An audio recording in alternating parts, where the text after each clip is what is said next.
Oh là là, ma tête, j'ai une sale tête. Excusez-moi parce que, comme vous pouvez le constater, je suis un petit peu malade. J'ai l'œil qui est complètement rouge parce que j'ai eu un grain de sable. Je ne sais pas comment il est arrivé dans mon œil et ça s'est un petit peu infecté. Et du coup, l'œil est totalement rouge et enflé. Mais cela ne va pas non plus m'empêcher de faire le débrief du match entre le FC Barcelone et Brest. Match comptant pour la Ligue des Champions. Victoire du FC Barcelone 3-0, doublé de Robert Lewandowski ainsi que but de Dani Olmo. Donc victoire finale 3-0. Il y a quand même pas mal de choses à dire sur ce match parce que tout n'a pas été parfait, notamment la composition d'Hansi Flick que je commence à trouver incompréhensible. On va en parler tout de suite. Salut à tous les gars, bienvenue dans cette nouvelle vidéo pour débriefer le match qui s'est déroulé entre le FC Barcelone et Brest. Il faut savoir que jusque-là, Brest avait gagné ses 4 premiers matchs. Exploit de Brest, en tout cas, félicitations à eux. Jusque-là, ils avaient toujours gagné et cette fois-ci, ils sont tombés sur un petit peu plus fort qu'eux, c'est-à-dire le FC Barcelone a étrié le FC Brest sur un score de 3-0, doublé de Lewandowski, but de Dani Olmo. Je ne comprends toujours pas pourquoi Hansi Flick continue à faire confiance à Gérard Martin sur le côté gauche à la place d'Alexander Baldé. Je pensais que celui-ci était blessé.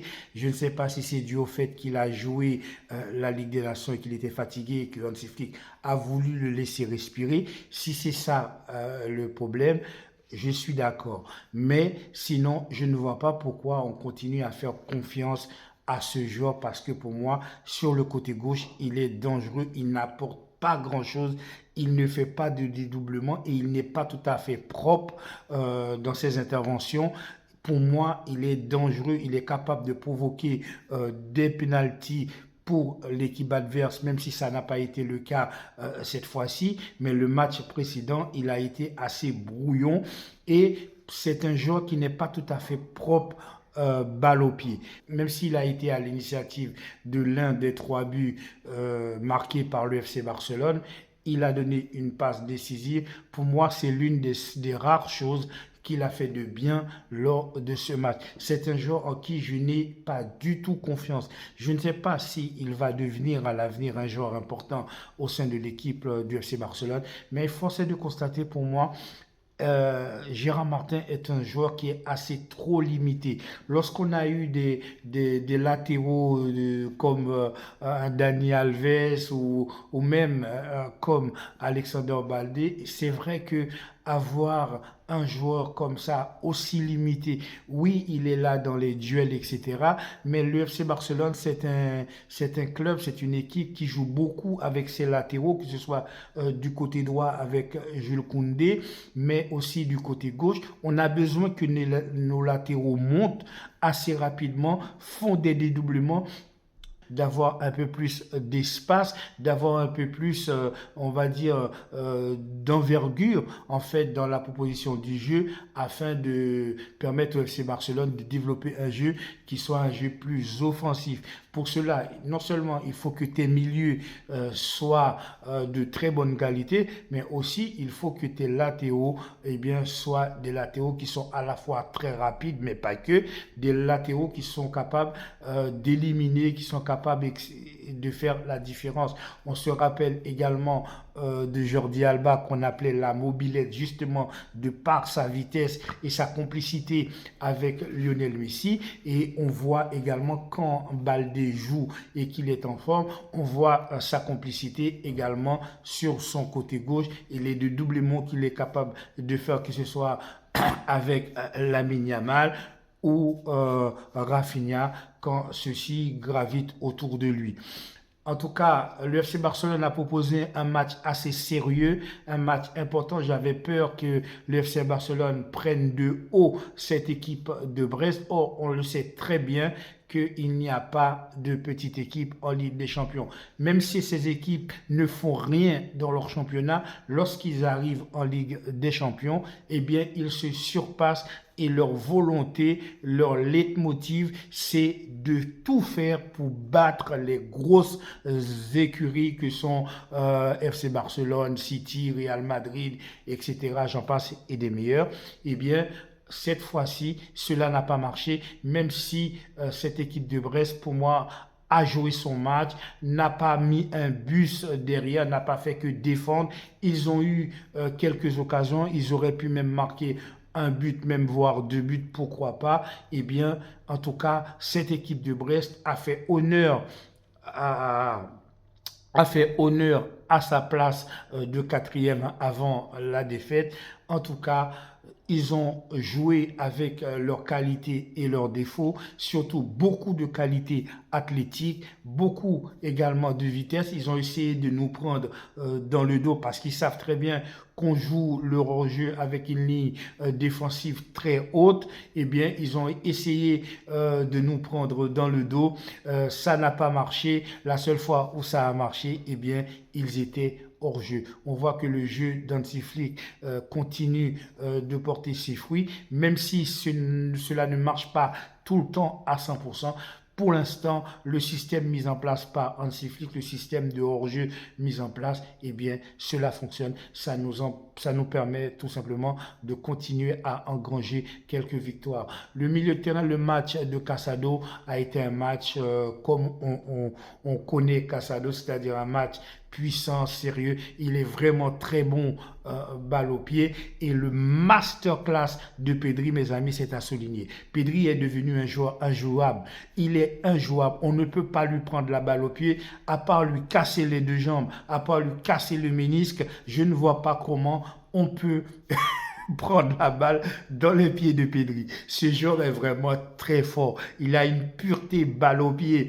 Il a une aisance. Il a une facilité. Il a comment dire, une espèce de classe lorsqu'il a la balle au pied. Ça fait plaisir à voir. Franchement, bravo Pedri. Pour moi, lors de ce match, tu as été l'homme du match, l'homme exceptionnel du match parce que pour moi, franchement, tu as fait un match exceptionnel. Le match de Jules Koundé, mes amis, je commence à m'inquiéter un petit peu parce que je trouve que Jules Koundé, depuis quelques matchs, depuis les deux derniers matchs du FC Barcelone, je trouve que Jules Koundé est en deçà de ce qu'il est capable de faire.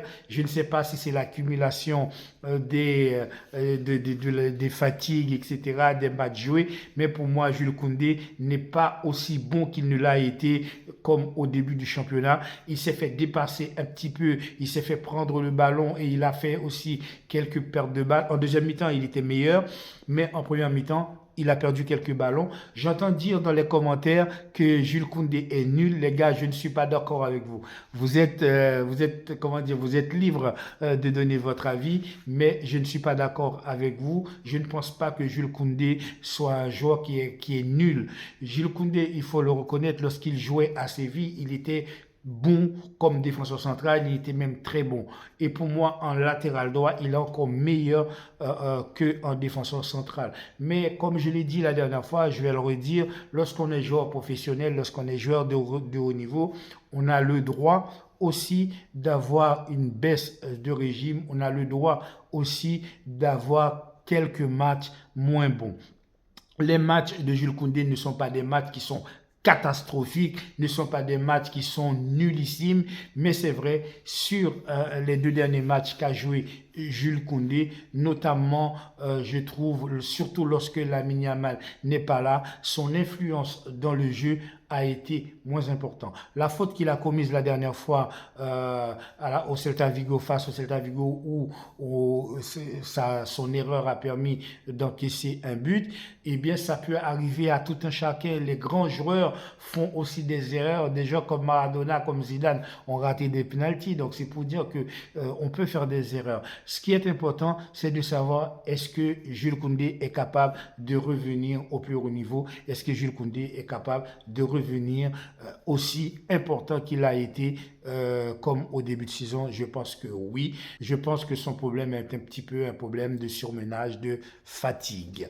Je n'ai toujours pas compris le positionnement de Dani Olmo sur son côté où il est complètement isolé, il joue le long de la ligne. Je le dis et je le redis, Dani Olmo, c'est un joueur qui a besoin d'être face au jeu.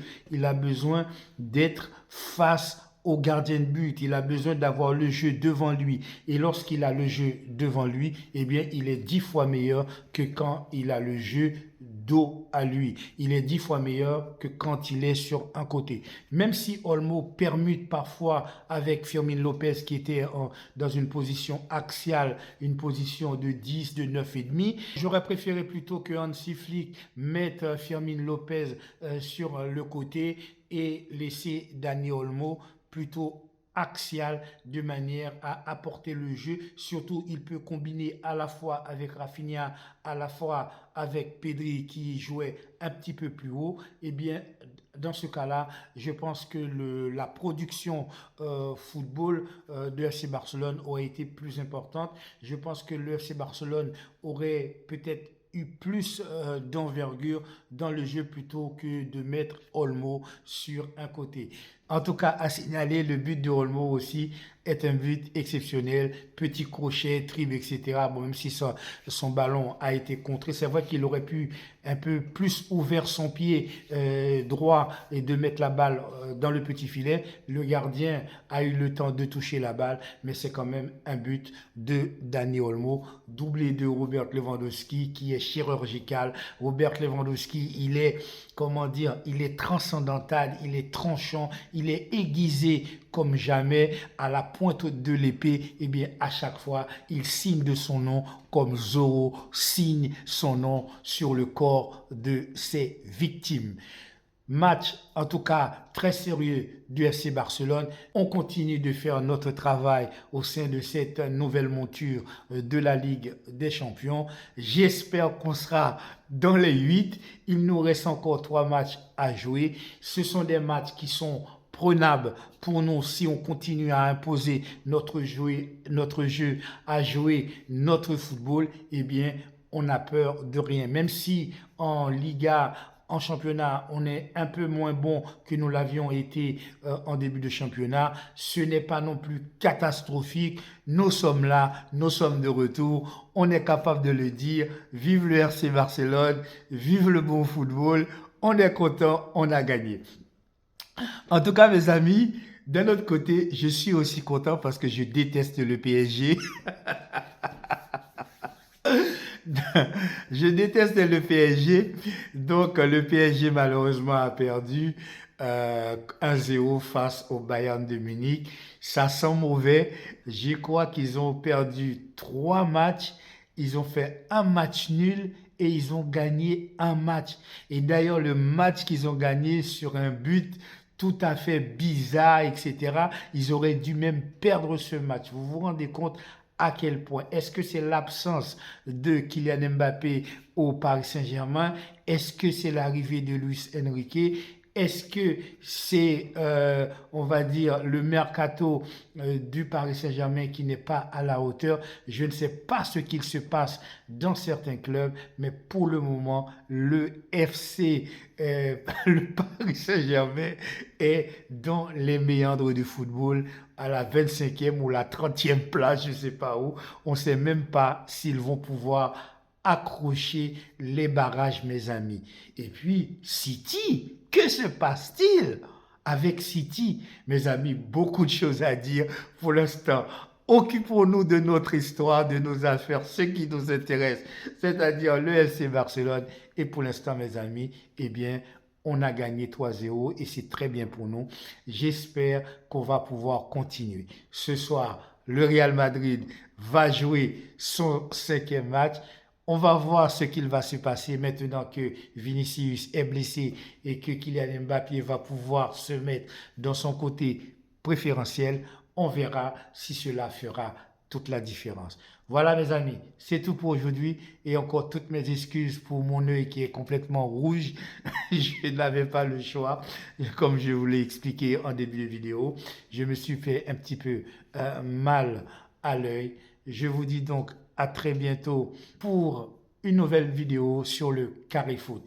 D'ici là, prenez soin de vous, de votre famille, de tous ceux que vous aimez. La vie est courte, mes amis.